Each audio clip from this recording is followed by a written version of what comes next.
परिवर्तन विकास आघाडी, कर्जत तालुक्याच्या सर्वांगीण विकासाची, निर्धार विकासाचा, संकल्प विजयाचा। सौ सुनीता रोहिदास मोरे, उमेदवार नेरळ जिल्हा परिषद गट, निशाणी मशाल।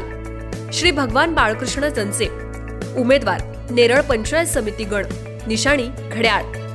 श्री महेश लक्ष्मण खारीक, उमेदवार दामत पंचायत समिती गण, निशाणी घड्याळ। मशाल आणि घड्याळ या चिन्हासमोरील बटन दाबून परिवर्तन विकास आघाडीच्या सर्व उमेदवारांना प्रचंड मतांनी विजयी करा। नेरळ जिल्हा परिषदेच्या परिवर्तन आघाडीच्या उमेदवार सुनीता रोहिदास मोरे यांच्या प्रचाराकरता दिग्गज नेते सहभागी झालेत। त्यामुळे ठाकरे गटाचे आणि राष्ट्रवादीचे नेते सुनीता रोहिदास मोरे यांच्याकरिता नेरळमध्ये ठाण मांडून बसलेत। अशाच प्रकारे बहिणीच्या मदतीला 3 भाऊ धावून आलेत। निमित्त आहे जिल्हा परिषद निवडणुकीचं। 3 भाऊ वेगवेगळी भूमिका पार पाडत आहेत। तिन्ही भावांना वेगवेगळी जबाबदारी घेतल्याचं दिसून येत आहे। अलीकडच्या काळामध्ये राजकारणात बहीण भाऊ विरोधात अनेक सामने आपण पाहतो।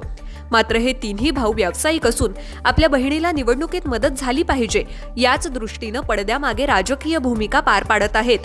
गाठीभेटी, अर्थकारण, राजकारण, मैत्री याच अनुषंगानं सगळ्या गोष्टी बहिणीसाठी निवडून येण्यासाठी वापरल्या जात आहेत। अनिल प्रभाकर कडू, संजय कडू, नितीन कडू असे 3 भाऊ असून व्यावसायिक आहेत।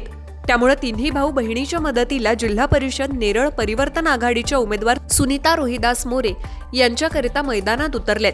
त्यामुळे तिन्ही भाऊ पडद्यामागे राजकारण करत सुनीता मोरे यांच्यासाठी उभे असल्याचं दिसतंय। त्यामुळे कर्जतच्या राजकारणात तिन्ही भावांची राजकारणात चर्चा नेहमीच होत राहते। विकासनामा कर्जत। तुमच्या जाहिरातीसाठी एक संधी मोठ्या प्रेक्षकांपर्यंत पोहोचवा। व्यवसाय असो किंवा इव्हेंट, विकासनामा सोबत जाहिरात करा। स्क्रीनवरील नंबरवर आजच संपर्क करा। विकासनामा, तुमचा आवाज, तुमची जाहिरात। तसंच विकासनामाला सबस्क्राईब करा आणि अपडेटेड रहा।